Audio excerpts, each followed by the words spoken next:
We were lucky enough that Sony sent us the brand new RX100 Mark VI for review, and this is what we did.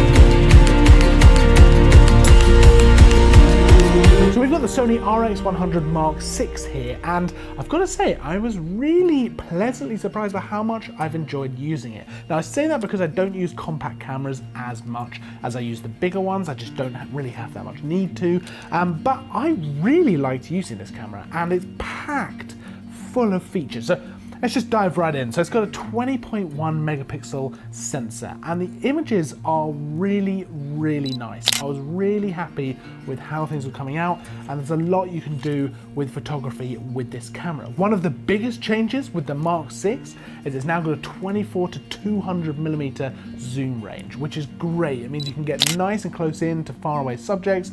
You can pull back and have a slightly wider shot. It's a really, really handy thing to have. It basically gives you 2-in-1 in terms of 24 to 70 and then a 70 to 200. So it's super, super useful. It's also very, very fast and can shoot an incredible 24 frames a second when in continuous mode. Now, that's in RAW and with full AF tracking, and that's incredible for any camera, but for a camera this size that you could just pop in your pocket, that's super handy.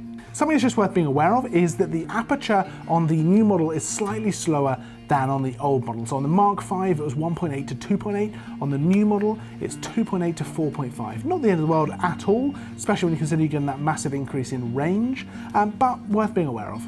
Sony also say that it's got the world's fastest autofocus, and while I haven't tested every camera to make sure that's absolutely true, it's difficult to dispute it because it is super, super quick. It's lightning fast. It just hones straight in, and if you're switching between two different things, it is incredibly fast.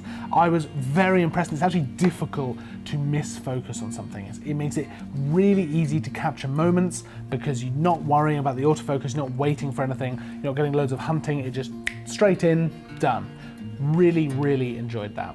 It's also got things you'd expect from Sony cameras like eye autofocus, tracking, and things like that, which are really, really handy and just great features. Now, in terms of video, it's really, really impressive. It can shoot 4K at up to 30 frames a second. It's worth noting that's full pixel readout, so there's no cropping in. That's just full pixel readout, which is really, really impressive. It can also shoot full HD 1080p video at up to 120 frames per second, which is super, super impressive. That's quite normal on a lot of the higher end DSLRs and mirrorless cameras, but to have it in a camera this size is incredible. It's a really, really useful thing to have. It also has other slow motion options as well, so shooting up to 1,000 frames per second, which just gives you this incredible slow motion footage. And if you get something with a lot of movement, very interesting, something like that, you're going to get really, really interesting footage, and it just gives you really creative ways to play with things in post. It's also got optical stabilization in the camera, which just makes shooting handheld a lot easier. Now, with a compact camera like this, realistically, you're not going to be using a tripod so much. You're probably going to be shooting handheld. It's more of a travel camera, street camera, stuff like that. So you might have it in your pocket, maybe have in your bag, anything like that, but you're probably not going to be using it with a tripod as much as you would with, say, a DSLR or a mirrorless camera. So having that stabilization in the camera is really, really helpful. It makes shooting low light photography much easier, so you can use that slower shutter speed, and it makes shooting handheld video a lot easier as well, because it just eliminates a lot of the camera shake that you get and just makes it a lot more doable. One thing that's just worth being aware of is no mic jack on the camera itself. Now, by no means is this the end of the world. You can just use an external audio recorder. You can just plug a mic straight into that, but you won't be able to plug a mic straight into the camera. Now, part of that, I would imagine, is because it is a compact camera. First of all, it would be a little bit silly to walk around with a camera this size with a massive mic on the top. But second of all, It is just designed to fit in your pocket, fit in your bag, stuff like that. It's not going to be a mainstay of pro videographers who need that ability to plug a mic into the camera. So it doesn't really matter, because like I say, if you really did want to do it, you can use an external audio recorder.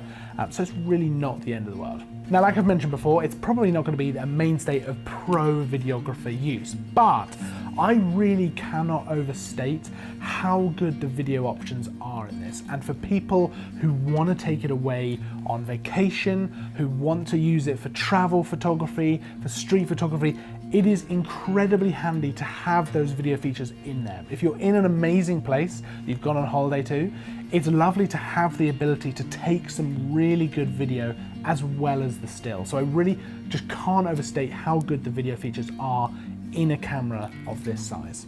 Now, in terms of the camera design itself, I've mentioned before, obviously it's very small, it could easily fit in your pocket, makes it perfect for travel photography, street photography. It's got that nice long zoom, so you can get nice candid street photos as well. Really, really versatile little camera. In terms of aesthetics, it's pretty similar to the old models, to be honest, with just a couple of minor changes. So it's still got that nice sleek design to it, still feels really solid and feels really good in the hands. Actually, it's worth noting, I was actually surprised by how nice it feels in the hands. I was expecting, because it's so small, for it to be a little bit fiddly, things like that, but actually it's really, really nice. And if you've not used any of the RX100 models before, I would suggest just trying to get your hands on one just to feel it, because it does feel very nice, very solid and easy to use. So in terms of the minor changes in design, the lens is a little bit wider on the body now, not by much, probably won't even notice it. The actual ring around the lens also has a new grip on it, which just feels a little bit nicer. It's a little bit easier to use as well. And the viewfinder has changed a bit. So now when you release it and pop it up, it just pops straight up. And when you want to push it back down, you just push it in. So you don't have to fiddle about kind of pushing the beard back in and then down. You just push it back down and it just sorts itself out. So with the RX100 Mark VI, Sony have made the screen on the back a touch screen, which is great. It means you can choose your focus point by just selecting the point on the screen, which is super handy, much easier as well, and just really helps you out when you come to focusing.